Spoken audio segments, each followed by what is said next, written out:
Hello and good morning, good afternoon and good evening to you. We're going to look for you. Hope you all today. Hope you're feeling grand and honest in your world. Hello there, everybody. Welcome to another Q&A Wednesday, everybody.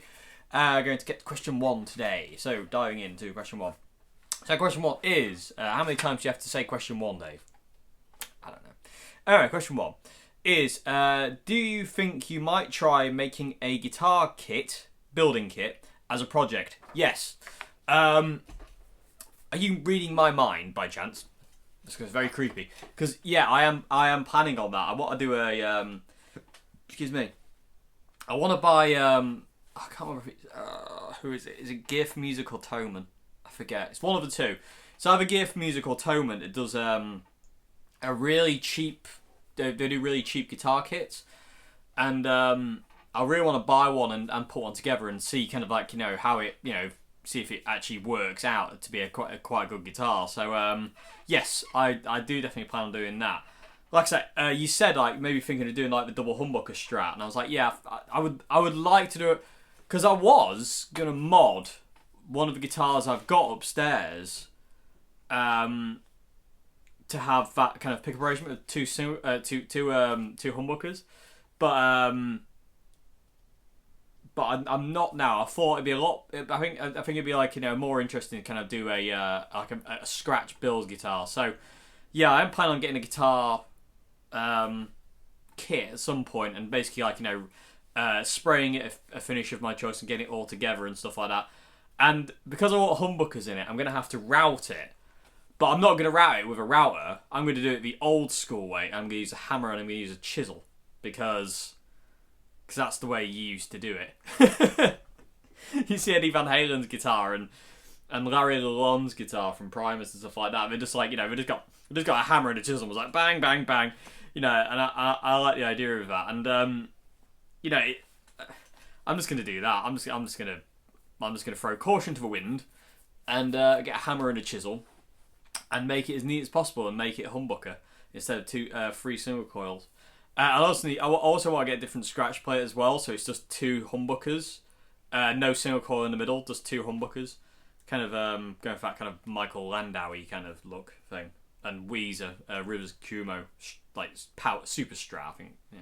Anyway, but yeah, I would like to do that at some point. I'm still debating on kind of like what colour to do it, because I would do it on the cheap. I would just basically just like buy spray paint. You know what I mean? I won't go like I won't get nitrocellulose lacquer or anything like that because you can get that fairly cheap. But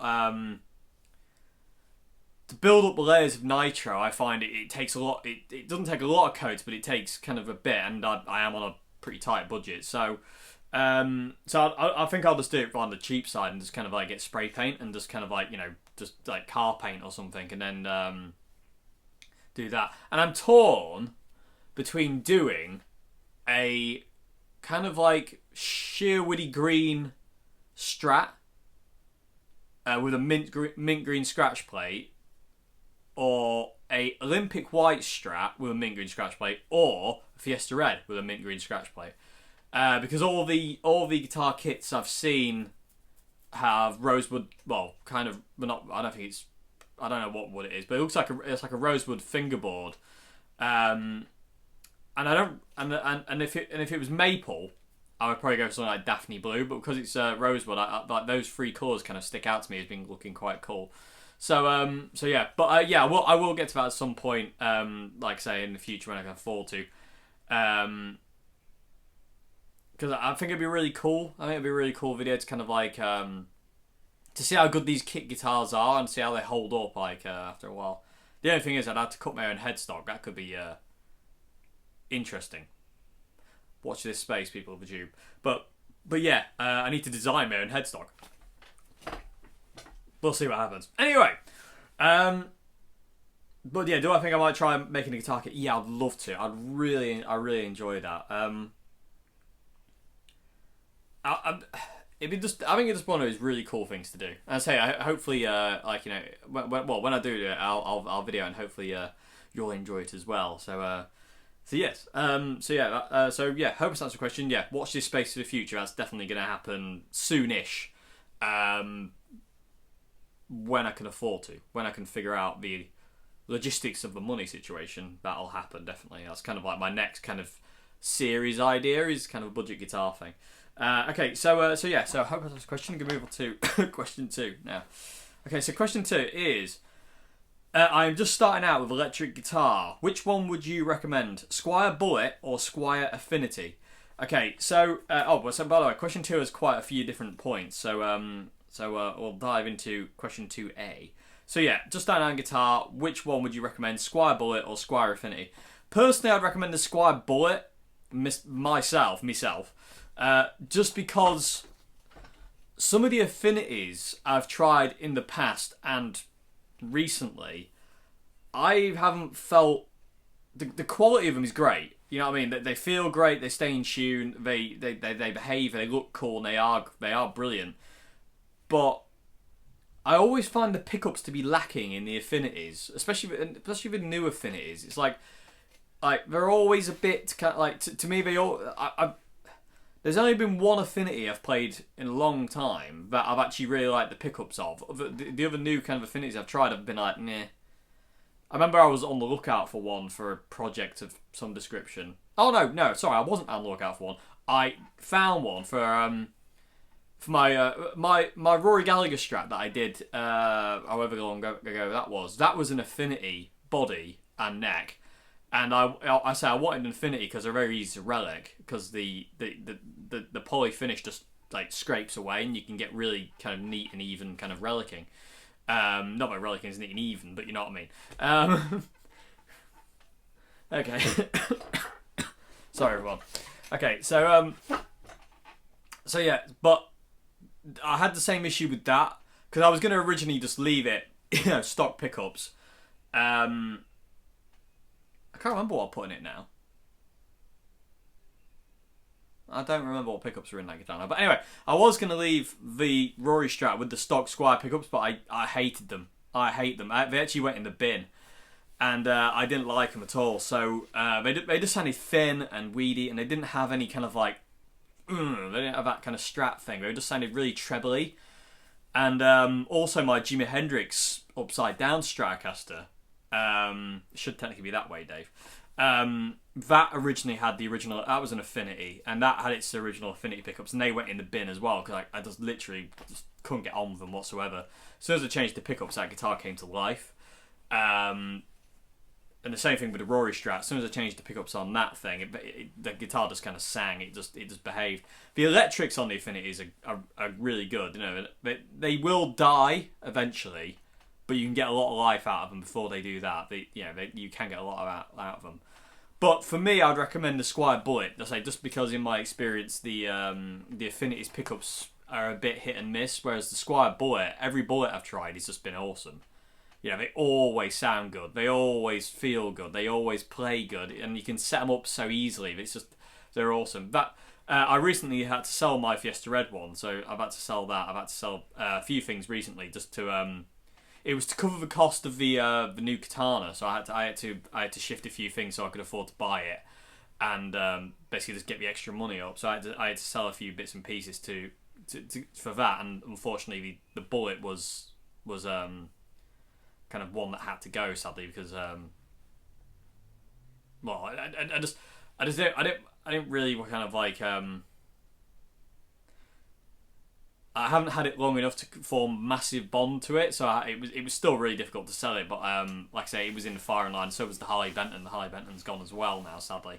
But again, sacrifices have to be made sometimes. People will tube for the Boss Katana Mark II, and they said Mark III. It's not the 3 yet, Dave. We're not another 4 years away. Okay, so anyway, I know where I am. Where am I? Am I here? Yes, I am. Okay, so yeah, yeah. So which one, Squier Bullet or Squier Affinity? Personally, like I said, I'd recommend the Bullet. I just think the bullets are amazing. I mean, the moment I plugged that Fiesta Red one in that I bought, I was just like, absolutely blown away by it. Absolutely, I loved that guitar so much. It was so good. It's gone to a good home though, which I'm really happy about. And so has the guy who bought the Squier Bullet actually bought my Harley Benton as well, so he owns both of them. And he did very, very kindly offer. He said, if you ever want them back, he says, just let me know. So and I can buy them back off him, which is really cool. So if you're watching, thank you very much indeed. You know who you are. So I appreciate that very much. And I do miss both of them. Funnily enough, I miss them both the same. But I think it's because I'd really bonded with the Harley Benton once I'd kind of got the neck to where I wanted it. Because me and Harley Benton didn't work out very well from the start. But once I got the neck down on the Harley Benton, it really worked out, and I missed them both. I thought I wouldn't miss the Harley Benton, but I did. And I proper miss it as much as the Bullet. But like I say, it was a sacrifice that had to be made. Anyway, so Boss Katana Mark II, you better be worth it. Or I'll be coming after Boss. Okay. I don't know what I'm all about. So anyway, so which one? Yeah, Squier Bullet or Squier Affinity? To me, it's the Squier Bullet. I just prefer. I just think it's. I don't know. I just like that guitar more.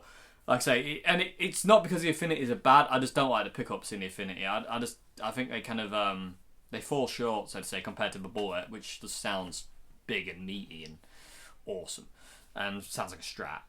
Not to say the Affinities don't, but they just sound a bit too trebly, and I don't really like that. So if I ever played one Affinity. Well, one new Affinity Strat that actually sounded any good, and I've tried so many of them, and I just can't find. I don't know, and maybe it's just me. I mean, again, I can only speak from my opinion. I mean, because I know a lot of people out there will recommend the Affinity over the Bullet because people, love the Affinity more. But for me, I didn't get on with the Affinity's sound. I got on with the way it feels and plays, but I didn't get on with its sound. So anyway, that's that. So I'd recommend the Squier Bullet, but again, if you can try before you buy, please do.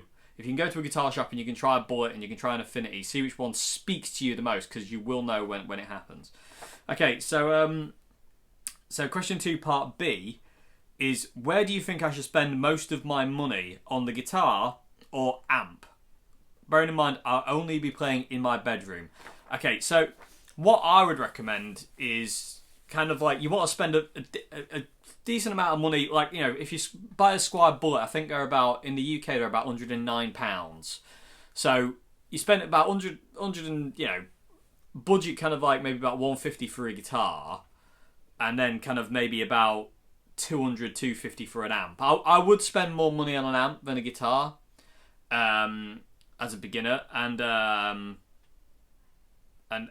actually question 2 part C kind of explains this a bit more in a minute. So I'll try not to go too much into it. But yeah, that's where I would go. I mean, I'd budget a nice kind of bit for a guitar, just so you can get a guitar that actually speaks to you and works for you. Because you never know, you might walk into a guitar shop, looking at Squier Bullets and Affinities and Stratocasters, and you might actually walk out with like a Les Paul copy, or an SG copy, or a 335. You never know. You never know what might speak to you. So just bear that in mind. Like, try everything you can. If something appeals to you visually, try it, because the moment you sit down and kind of like feel it, it'll either say yes or no. You don't really have to worry about it. You just let what you feel kind of like dictate how you can, what you're going to go for, because you never know. It might walk out with a Telecaster or a Jaguar or a Jazzmaster, or anything, It all depends what feels right. But like I said, I would spend most of my money like on a good amp kind of thing, because you can get ridiculously awesome cheap guitars. The Squier Bullet, for one, just £109. I mean, that's ridiculous. It's just one of those guitars that, it just doesn't break the bank, and it's an awesome guitar, and it works, and it sounds great. So I would kind of have it more money spent on the amp, and a little bit less on the guitar. Okay, so moving on to the next part of question 2 is, you want a Rory Galagher-esque kind of tone. So which one should you buy? AC15 Valve Reactor or Boss Katana 50? Personally, and I bet you can't tell what I'm going to say, people of the tube, I would go for Boss Katana 50. No surprise there. Just simply because of it's got more features. So if you want the Rory tone, you can get that out of the Katana. You can get it out of the Katana. And not only can you get the Rory tone out of the Katana, you can also get other stuff out of the Katana as well. So if you're playing Rory Galagher stuff, Rory would use a phaser sometimes, or an octave divider, and you can get those effects in the amp, so you don't have to go out and buy extra pedals. And you can do so much with the Katana 50. So I would recommend that. and then you don't have to worry about spending your money on extra effects because you've got like Rory effects like phaser and octave dividers and boosts and stuff like that in the amp itself, so you don't have to worry about that. So I'd recommend the Boss Katana 50. The AC15 VR, the valve reactor, I haven't actually tried the 15, but the 30 was amazing, and it does work for the Rory thing really well. The valve reactor Voxes are amazing. It's one of those amps I really want to own, but it's way out of my price range because it's like 400 and something odd quid. But I would love that amp. I'm going to have to see if I can find one second hand. But I do love the valve reactor. I borrowed a friend of mine for a review years ago, and it was just amazing. I absolutely adored that amp. But I would still pick the Boss Katana 50 over the top. Like I say, because you've got more options. It's also quite, you can make it quiet because you've got the power scaling thing. It sounds great at low volume. It sounds good at high volume. It records well. It takes pedals well. The AC15 does the same, but like the Boss Katana's just got more features. This has got it beat, hands down. The only thing I would say is the AC15 speakers are better than the Katanas, but not by a great deal. The Katana speaker, 50 speaker, is still awesome, but there is a certain kind of not noticeable fizz. I spoke about this in my video on Monday. But it's not the end of the world. Like I said, I'd still recommend the Katana 50 over, regardless of this little speaker hang-up that I have. Because you never know, it might just be my ears. It probably is just my ears, or me being neurotic or something. I don't know. But but either way, Boss Katana 50. Like I say, you've got all the other effects in there as well. Then you can like do shadow play with a phaser, and you can do Bad Penny with an octave divider if you need to, and stuff like that. And or Ain't No Saint with an octave divider. So I would recommend the Boss Katana 50. So yeah, Squier Bullet, Boss Katana 50, and away you go. That's and using to get Rory's tone, you can either use the lead or the brown mode. I think I would just use brown mode. I think I'll just go to the brown mode immediately on the Katana and just kind of like varying degrees of gain depending on which era of Rory you're after. So yeah, that's where I'm at the point in time. You also asked, do you need a treble booster? No, you do not. No. Luckily, these days, treble boosters are great things and are awesome, but something like, with the Boss Katana, you don't need it because you've got all the gain you'll ever need in the amp, and you don't need to boost it with anything. I mean, Rory used to use a treble booster, and Brian May used a treble booster, and Richie Blackmore, and all these people use treble boosters to get more gain out of the amp, to get more, more saturation. And that's all there was back then. Whereas these days you don't have to worry about that because most of the amps these days have enough gain that you don't have to really worry about it. So no, you don't need a treble booster. But if you do want to get one, I can recommend Hubcap John's treble boosters. Hubcap John makes. I'm still convinced that the Rangemaster treble booster I got from Hubcap John is still one of my favourite treble boosters of all time. Like I have two treble boosters.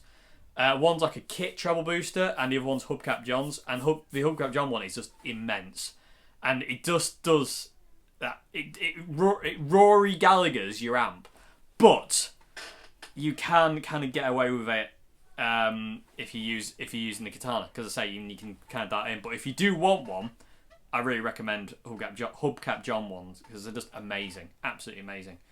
And he's recently built me a fuzz face, which hopefully I'll be able to go and pick up at some point when things are better. And it's really cool fuzz face. I can't wait for you to see it. It's really, really cool. I'm really looking forward to trying this fuzz face out because I love the look of fuzz faces. Jimi Hendrix fan. I'm gonna love the look of fuzz faces. But this one has a twist. This one's totally not what you would expect. It's really, really cool. So you don't need a treble booster, but if you want to get one, Hubcap John is the guy to look up. You can find him on Facebook.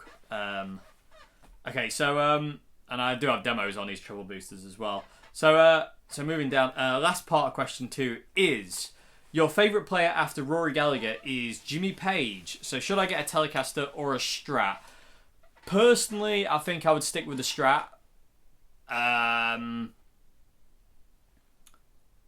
that's me.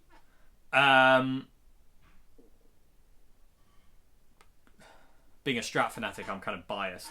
So I'm maybe not the best person to answer this one. But I personally stick to like getting something like a Squier, the Squier bullet. But like I say, if you go to a guitar shop and you're trying Squier bullet strats and Affinity strats and nothing's working, try Telecasters. Try them all. Try everything you can. Just anything that appeals to your eye, go for it, because you never know. You never know what will appeal to you and what will work for you. It's amazing how much you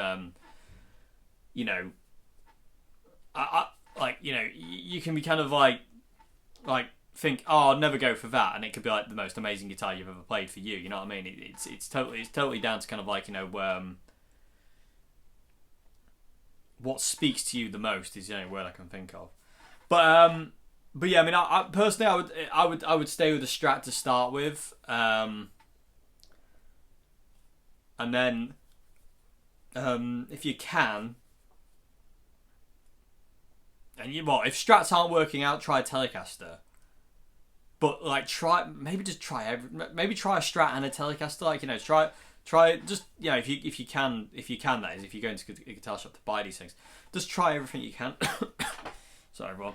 And just see how it goes more than anything. Just see which one speaks to you the most, because one will stick out to you, and it will just be like, oh, I'm having this one. You know what I mean? It is kind of one of those things. So, sorry, everyone, I'm gaffing your one. I'm exhausted. Oh, sorry, everyone. Sorry. That's really rude. Sorry, I do apologise. Sorry. So yeah, but I would stick to a Strat. I mean, like I say, I would recommend getting a Squier bullet and a Boss Katana 50, and you are absolutely away there. You really are. That's a really cool little setup, and it works, and it sounds great. So yeah, so I'd recommend that definitely. So hope that's a question. Gonna move on to question 3 now. Okay, so question 3. Question 3 is what are your thoughts between the Fender Frontman and the Fender Champion, and which one is better? Okay. So I would put out of the Frontman and the Champion, I would pick the Champion. I think the Champion beats the Frontman hands down. Personally, I always found the Frontman to be a bit too shrill and fizzy. So I used to do the Steve Ray Vaughan trick of putting gaffer tape over on the baffle on the front baffle board, on the grill cloth, basically, just to kind of calm down the high end of the amp, because I always found it to be a bit too fizzy. Whereas with the Champion, I didn't have to do that. The Champion just actually, it just, I didn't have to worry about it. You could actually kind of get it to be fairly, it just sounded better. To me, I just preferred the sound of the Champion to thing it, and all the different voices, especially the tweed voices, were amazing. They're really, really amazing. But yeah, I would really recommend the Champion personally over the. Sorry, everyone. That is so bad. I'm so sorry. I can't. I'm sorry. That's very rude of me. I do apologise. But yeah, I would recommend the Champion any day. It's a really, really awesome amp, and it sounds like a Fender. You know what I mean? It just has that Fender thing. The only thing I would say, but again, this is from my own opinion, is when you use the foot switch on the Champion, and it was the same for the Frontman as well, actually, but the Frontman was a little bit better. When I used the foot switch on the Champion, and I forgot to mention this in the video, and it was very silly of me to forget it, but with everything that's been going on recently, I'm just forgetting these kind of things, which is a bit silly, so please, forgive me for this. But the Fender Champion's foot switch had latency in the switch. So if you're on the clean channel, you want to switch to distortion, you had to kind of like preempt it, because clicking it when you needed it, there was a split second while it jumped over to the distortion channel, and it was fairly noticeable. And I don't like that. I like it to be, an immediate kind of change, like to straight, the blink of an eye. It's gone from clean to distortion, or distortion to clean, or whatever. So, oh gravy. Oh, I wish I could sleep. Anyway, where was that? So yeah, that was. But saying that, the Frontman kind of did that as well, but not as much. The Frontman's latency wasn't as bad at all. But the latency on my Champion with the foot switch, it was very, very... It was very slow. You know, it was kind of like that. It was like... Then it kind of was like...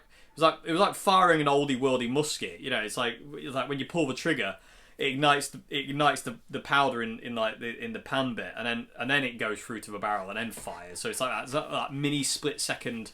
Weird analogy, but but the same kind of thing. Like, you know, you press the button and then a split second later on, it will change.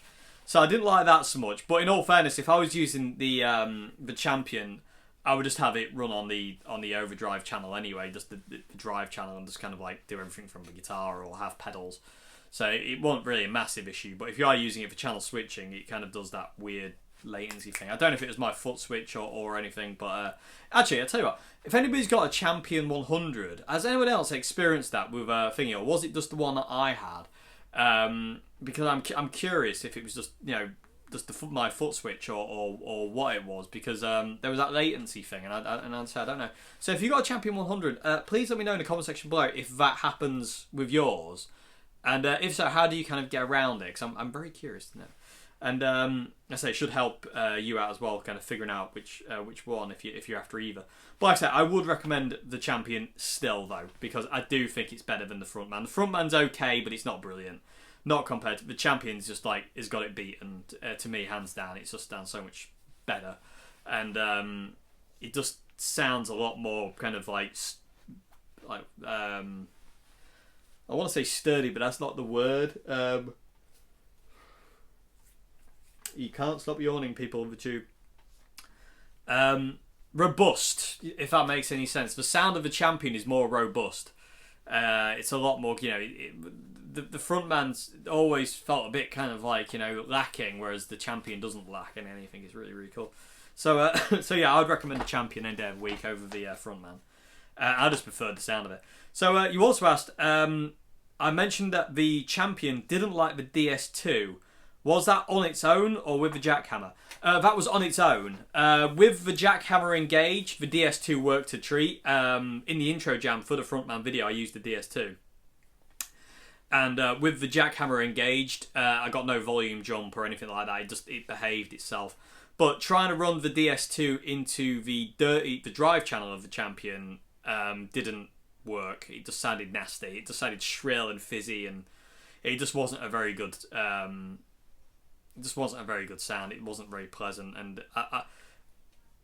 I like the DS2 to be, you know, maxed out, because I feel that's where it sounds best. But it sounds best when you kind of like, you know, when you've got that kind of compression from an amp, and it just wasn't the right. It just wasn't the right compression for the DS2. But like I say, if you got like something like a jackhammer or a Tone City Golden Plexi, and ran that alongside it, you know, and keep that as like an always on thing, yeah, you'd be fine. So that's gonna get very annoying. You ever like, you know, when you start yawning, all of a sudden you just can't stop, and it just becomes like this weird like you've been infected with the yawns. Like, no, I've been infected with the yawns. Anyway, moving on. So the DS2 does work with the Champ. It's just that you got to give it what it wants, which is that kind of compression overdriven signal. So you'd have to use a pedal with it. Other than, you know, it doesn't really like it any other way really. So but yeah, like I say, with a jackhammer it worked a treat, but without it wasn't having none of it. So it just volume jump, shrill nastiness, you know, that's like, I'm ripping my face off. Okay, so I hope that's answered your question. Gonna move on to question 4 now. Sorry everyone. Question 4 is, I am being told I should learn the cage system to play guitar better, or the 3-note per string method. Do you know these? Do you know what these are, and do you use them? No, I don't use them. I remember trying to learn the cage system, and I literally was like, I don't know what this even means. I couldn't get my head around the cage system. It just didn't work for me. For my way of learning, the cage system didn't work. And the 3-note per string thing, I don't, you know. At the end of the day, I think there's far too much kind of think it's far too much kind of put on people instead of kind of like people finding their own way of learning and their own kind of like things. I think there's a lot of kind of put on people. You've got like, you know, you've got to learn this, you've got to learn that, you've got to do it this way, you've got to do it that way. Instead of actually people letting people just like progress at their own kind of like speed and at their own kind of like tempo. You know, forgive the pun. You know, there's far too much kind of like, you know, oh no, you've got to learn caged and this and that, and you've got to learn your modes and all this kind of thing. And I don't think that's as important as finding your own way. If you can find what works for you and find your own way that kind of like speaks to you, if that makes any sense, like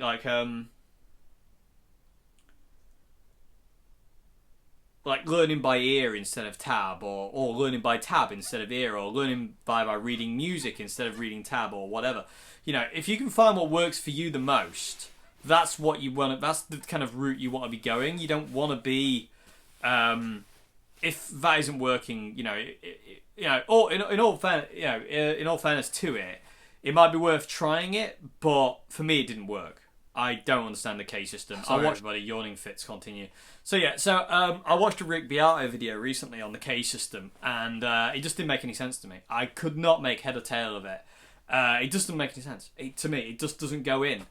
There's just something about it that I'm just like, huh? You know,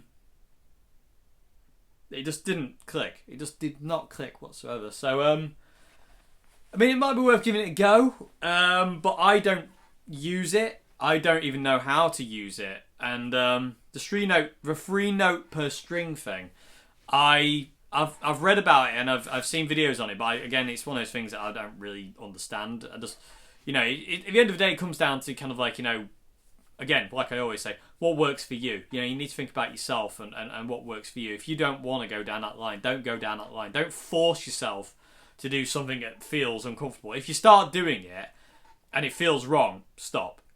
You know, and just go back to learning something else. It's not the be all and end all. I mean, I'm pretty sure Jimi Hendrix didn't know the cage system.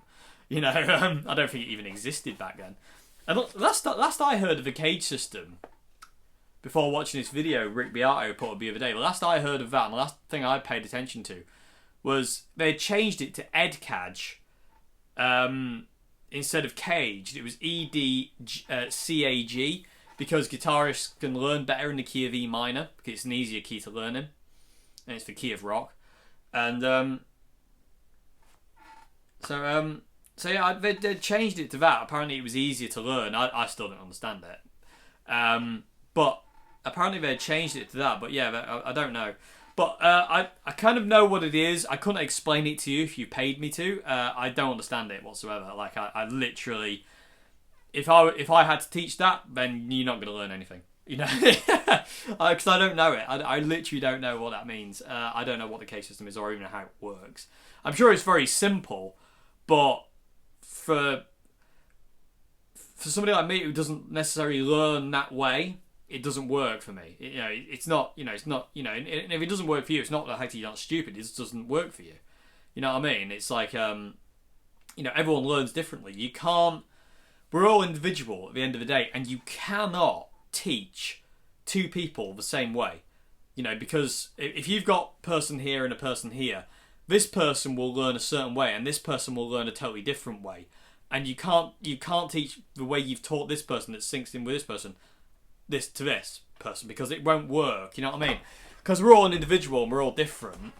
Like for Brian Gag, I'm not. Anyway, because we're all individual and all different, like you know, we all have to find our own path. We all have to find our own way of learning and our own way of playing and our own kind of like, you know, kind of like a way of walking with it, if you will. Like, you know, you've got to find a way where you and musical theory and the guitar are homogenous. You know, you work together as a unit instead of kind of like something fighting you. Like, you know, oh, you've got to do this, you've got to do that, you've got to do the other kind of thing. You know, you've got to work together. So yeah, I mean, I understand that they're supposed to be really good and kind of easy for learning, but like for me, I've always struggled with cases. I mean, I gave up on it. I mean, I remember trying to learn when I was at the Institute of Contemporary Music in London. I remember him trying to teach me it there, and I tried. I remember I used to kind of like sit at home and just kind of look at it and go, I don't understand. And I just was like, I don't get it. It just doesn't make sense to me. It's just like absolute, you know, it's not gibberish, but it just doesn't make sense. You know, it's absolute confusion. I was like, I don't get it. I just don't get it. I don't understand. I don't understand. And I couldn't get it for the life of me. And I still can't. I was watching that Rick Beato video, and Rick Beato is one of those people who lays things out in a really, really understandable way, and it still went over my head. So, you know, but again, you know, like I say, I mean, that's fair enough. It doesn't, you know, it doesn't work for me, and that's fine. You know, if it doesn't work for you, it doesn't work for you. You know, it's not the end of the world to kind of like to be, to not be able to do something like that. You know what I mean? It's not the end of the world if you can't sweep pick. It's not the end of the world if you can't play fast. It's not the end of the world if you can't play slow. You know what I mean? These are all things that kind of like, you know, being all different, we all learn and have different levels of ability. You know what I mean? You just play to your level of ability. You know what I mean? There's no point trying to push yourself into areas that you don't want to do. You know what I mean? It's like, you know, I've been told I've got to learn to play fast because that's the way I do it, but I don't actually want to. I want to be able to play like Dave Gilmour and nice and slow and deliberate. But everyone's telling me I've got to learn to play fast. So where's the Yngwie Malmsteen record?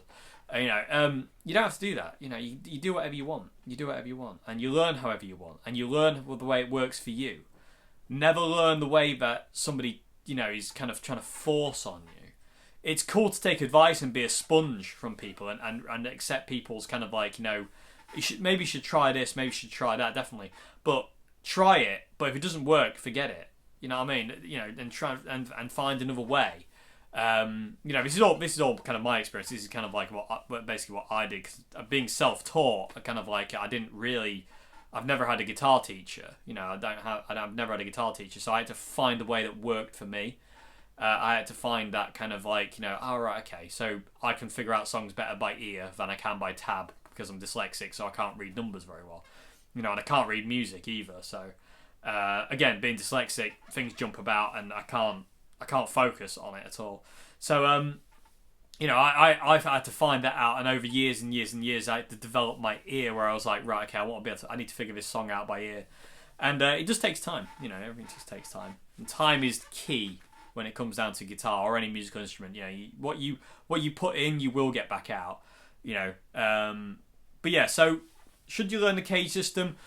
I would say try, but if it doesn't work and it feels wrong, and you'll, again, much in the same way as buying a guitar or buying an amp, you'll know it when you feel it. If it doesn't feel right, stop and just find something else, because like I said, I don't understand the cage system. I had my friend Matt trying to teach me it once. I didn't understand that. When I was in London, they tried to teach me it. I didn't understand it then.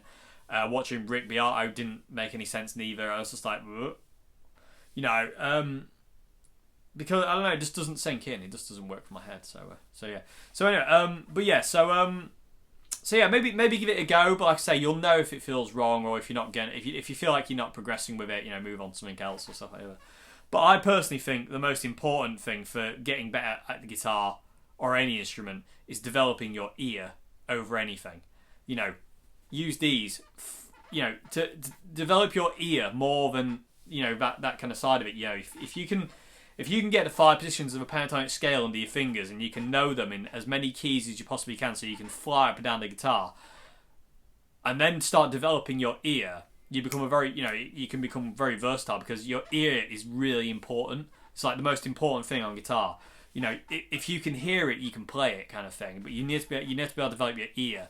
You know, relying on tabs and stuff like that is all well and good. But if you really sit down and really start figuring out songs by ear and really kind of go down that line, that will make you a better player. You know, I mean, it really will. Your ear is so important. It really is. Like, being able to hear things, like, you know, and be able to figure things out on the spot. If somebody goes, no, that's not, no, can you play it this? And you're like, how do you mean? And they play it and go, oh, okay, yeah. Or they hum it. You know, if you're working with like a singer or something and they're like, you know, can you kind of do like a melody that goes da-na-na-na-na-na, whatever. And, you know, and you go da-na-na-na-na, find the notes. Can you find the notes? You know, can you hear what they're humming and then translate it to guitar? You know, that's important. So above cage system, above all that, these things on the side of your head, get them working. They're so important. They are, they are. They're the most important thing when learning to play guitar. You need to be able to hear what you're doing, and also be aware of other things around you as well. Like, just listen to, if you're playing in a band, listen to the bass and the drums, listen to the hi-hat, listen to the bass drum, listen to the snare, listen to what the bass player's doing, where is he moving, where is he taking it, and feed off that. When you're playing in a band, I always feel it's like really important not to feed off yourself, because you kind of go down that line of just kind of like playing kind of like for yourself instead of playing as a band. If you're playing in a band, I always feel like you should be feeding off the drums and the bass player. If you're a guitarist, you should always be kind of like feeding off the bass and the drums, and you kind of go unconscious to what you do because you want to get wrapped up in what they're doing, because then you'll be away. And much in the same way as like a bass player feeds off a drummer and a drummer feeds off a bass player, and so anyway, I digress. I tangent. But but like I say, try learning the case system, but seriously, start developing your ears. Start figuring out songs by ear. It's frustrating and it's hard and it's annoying sometimes, but the payoff at the end of it is so worth it, and I highly recommend it over anything. It's really important to do it. But I don't use the cage system. I don't even know how to use the cage system, and if I do using it, if I am using it, I'm doing it without me knowing it. I literally have no idea, because I don't really think anymore. It's like, got to that point many years ago, like now, where I was kind of like, I'd learned all the 5 positions of the pentatonic scale, and I kind of learnt these extra notes that go with it, and I was just kind of like, right, I want to develop my feel more than I want to develop my technical ability now, or like my knowledge of where I can go here and now. I kind of got to a point where I was like, I'm happy where I am. I want to develop my feel more. Like I say, I always talk about that. It's like, I want people to feel what I'm playing. I don't want people to just be kind of like, oh, that's technically amazing. I want people to actually feel. I want to be able to, reach people and make them feel less alone if they are alone, or feel wanted when they don't feel wanted, or something like that. I want that. I want to make people feel good through music, and technical fast doesn't really do that as much. You know what I mean? It's cool for a bit, but then you're like, same old. Gets a bit boring. Whereas if somebody's playing really soulfully, like Dave Gilmour or Jimi Hendrix or John Frusciante, it really hits you. You know what I mean? It really hits you hard. And I've always loved that kind of guitar playing. So that's where I wanted to go. But again, that's the whole thing of like, tangent again. But coming back to it, but it does come back to like, learn what you want to learn. Don't learn what people necessarily try and force on you. If you don't want to learn it, don't learn it. Just be happy doing what you want. You know what I mean? If you want to learn this, that, and the other, do that. If you want to learn that, learn that. But because people just don't learn what people tell you just because. You know what I mean? Not everyone's right. And I say everyone learns differently. Everyone's got their own kind of little niches, how they learn and stuff like that. So just bear that in mind. Maybe give it a go, but like I say, if it doesn't work, and you will know when if it doesn't work, then maybe don't like pursue it, let's say, and kind of like figure out your own way. But again, use your ears, get your ears going. They are the most important thing when learning to play guitar. You will develop a lot quicker if you can develop your ear. It's really important. So I hope that's a question. I'm going to move on to second to last question of the day, question 5. Question 5 is, do you still buy vinyl records, and what's the last one you bought? Yes, I do still buy vinyl records every now and again when I can afford to. But because I like vinyl records. I like the way they look, and I like the way they sound, and there's a warmth to them that I really like. But I'm trying to remember the last one I bought. I literally don't remember the last one I bought. I haven't bought one in absolutely ages, so it was a long time. Well, it wasn't a long time ago, but it was a fair while ago. I bought one. What was it?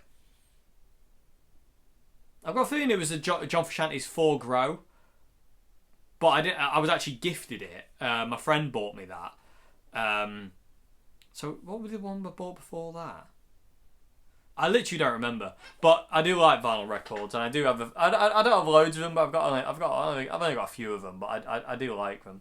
I do still buy vinyl records, but I literally don't remember the last one I bought. No, No, I don't remember. I really don't remember. But anyway, but yeah, I do love vinyl records. So moving on to final question of everybody. Question 6. Question 6 is, what's the heaviest strings that you would regularly use on any of your guitars, acoustic or electric? Okay, so the heaviest strings I would ever use are what's on my acoustics, which are just 10 to 52s. Other than that, I don't go above 10s. 10 to 46 are kind of like my home, and 9 to 42s are my home. Because even with the 56 on top of an acoustic, I don't particularly like it. You know, I don't like the 50... is it 56? Is it 52? Good question. I can't remember. Give me 1 sec, people. Of the tube. But yeah, I'm pretty sure it's 10 to 56 on the acoustic. But I always go 10 to 46 on my electrics. I always have. So,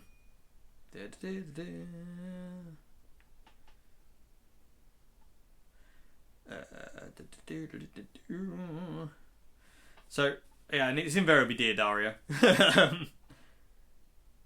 That's 10 to 50. Okay, this isn't good. Okay, so it's not going to work. It could be 10 to 56. I swear it's 10 to 50. I could be totally wrong in that. I don't know, people are true. But I'm pretty sure it is. It's in the 50s, either way. But they're the heaviest strings I'll go. I have tried 11s, hate 11s. I've tried 12s, I really hate 12s. I can't play 12s at all. My brother used to have a Jaguar, and he used to have 12s on that. And it was just like hard. It was just hard work, and I don't go in for that kind of thing. Like, you know, I like to be able to kind of like, I don't like the guitar to fight me anymore. Like, you know what I mean? Like, that whole idea of like, you know, for a while I was kind of like, you know, I like the idea of like ridiculously high action, kind of, you know, having to kind of like really work for it. And it's like I don't want that. I want to be able. And the thing about, I've found recently, well, not recently, but within the last couple of years, is the easier the guitar is to play for you, you know, for personal preference and all that, because we all like our guitars differently. The easier the guitar is to play, and the less it fights you and kind of goes with you, the more you can express yourself easier. I can't speak today, everybody. I do apologise. Yawning, coughing, not being able to speak right. So I hope I'm making sense. But yeah, the easier guitar is to play, the more you can express through it. If the guitar's fighting you, to me, but it just feels weird. You know what I mean? It just doesn't work for me.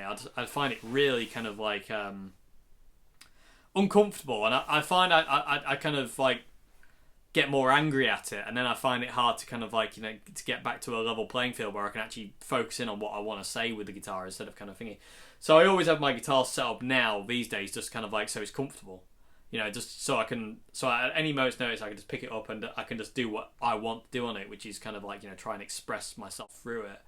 So so yeah, I mean, and I say, you know, strings, like I say, 10 to 46s have always kind of been my go-to, but I do like 9s as well. 9 to 42s are really, really nice because you can get some really awesome, like, bends out of 9s. There's something about the ease of 9s as well, and you can play guitar with your teeth with 9s. It's quite hard to play guitar with your teeth with 9s, with 10s and 11s and 12s. You'll break them. But 9s you can play guitar with your teeth really well. But yeah, I mean, I just like the way 9s and 10s sound and feel.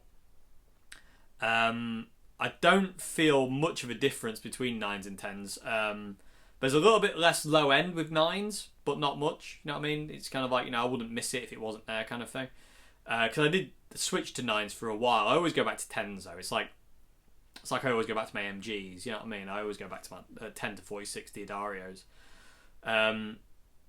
Although I am trying these clear tone strings recently. I've really been quite enjoying these clear tone strings, which is a bit weird for me because I'm not used to, again, stepping out my comfort zone really is in trying different string brands, and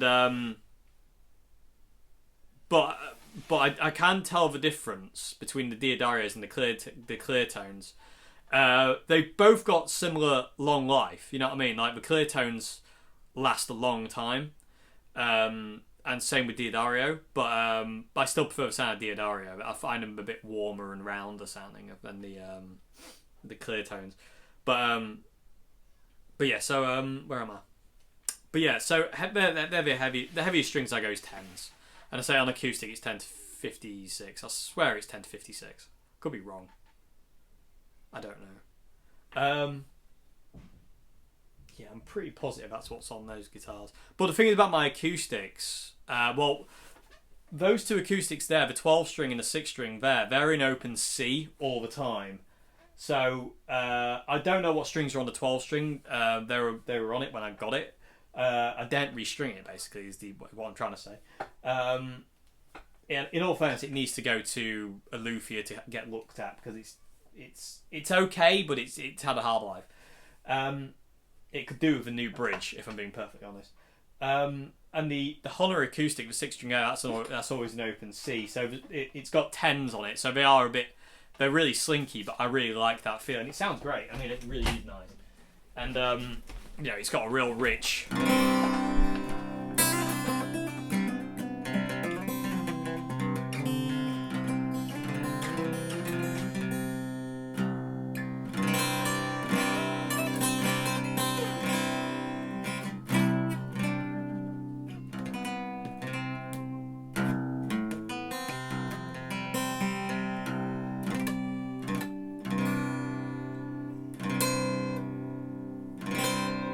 You know, they sound rich to me. It's just like really nice, and because I use when I play acoustic, I use .46 plectrums, so ridiculously thin. You know, and the reason I use real thin picks on an acoustic is I like the plectrum sound.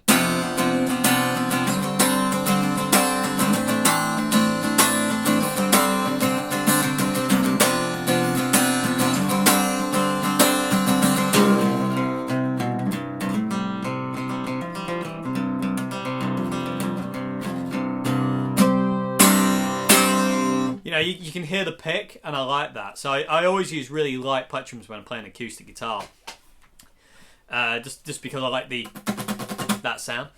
But yeah, I mean these are 10 to 50. I swear it's a 56. It's quite thick, but I say because it's an open C, it's it's got a lot of kind of warble and wobble.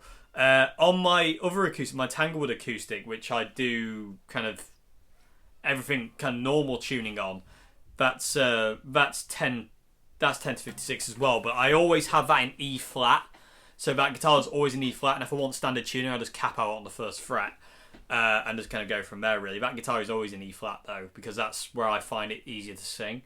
Not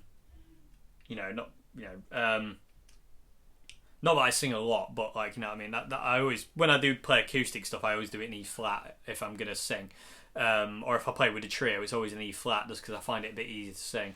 Although, would I try 4 step down, like D standard would be quite cool. But anyway, so the heavy strings I would always go with 10s. I would never go above 10s. I don't like 11s. I hate 12s. I remember once having gauge 13s on an acoustic, and it was just like horrific. It was just so uncomfortable, and I hated it. And it just didn't work. It just didn't work for me. And I've tried Stratocasters with 11s and 10.5s and stuff like that, 10.5s and 12s and stuff like that, and I hate it. It just doesn't. And I've tried other guitars with it, and I'm just like, no, this doesn't work for me. I need to go back. I'm happy with my 10s. And again, creature of habit. So yeah, I mean, I'm not really interested in kind of like making that any difference in my string gauge really. But that's the highest I would go is 10s. In all fairness, I am considering putting some 9s on some of my guitars and 10s on the others, just in case, I feel the need to kind of change them, so to say. But like I say, yeah, I mean, I do like. There's just something about 10s that's really nice.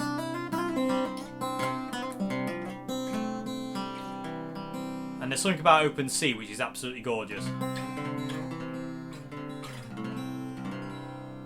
Anyway. So anyway, I digress because open C catches my attention. So yeah, where are we? So yeah, that's the heaviest I go on strings. I would never go above that. I just don't feel comfortable. It doesn't work for me. So So yeah, so yeah. Anyway, that's the final question, everybody. I hope answer your question's okay. I hope there's something in there you can take away. If you want, like I say, if you want to submit a question for Q&A, link description box. Link. There's a link in the description box below where you can email me, or you can go onto my website and register yourself on the forums and go to the Ask Dave section, and ask me on there. But I say there is an email link as well, which you can email me over your questions, and I'll get to them eventually. There's not many, but there's a few I've got to catch up on, in whatnot. But yeah, and also in the description box below, there's links to my Instagram, Facebook, Bandcamp, where you can listen to some of my music and stuff like that, and buy some of my music if you feel inclined to. And there's there's merchandise and stuff on the website and all that kind of thing. I am terrible at promoting myself. I'm just useless at it, so I always forget. But anyway, so yeah. Anyway, thank you very much for watching. Hope this video's been informative. I hope there's something you can take away from it. I hope that's your questions okay. As usual, the fear is with me, and I will see you again on Friday. I was hoping Friday's video was going to be the Boss Katana Mark II, but it's not, because I got an email from Anderton saying that instead of the katana coming in on the 14th, it's now coming in on the 18th. I'm guessing we might be having trouble getting them in, so I'm still waiting on my katana. I want to know! I don't know. Anyway, we'll get it eventually. So I'll see you on Friday, everyone, for another vid. I have no idea what it's going to be yet, but we will cross that bridge when we get to it. And yeah, anyway, hope you enjoyed this video, everybody. Hope you enjoyed this Q&A. Like I say, links in the description box below, and I'll see you again very soon. Have a good morning, good afternoon, good evening. I can't even speak today. So yeah. Anyway, thank you very much for watching. Goodbye now.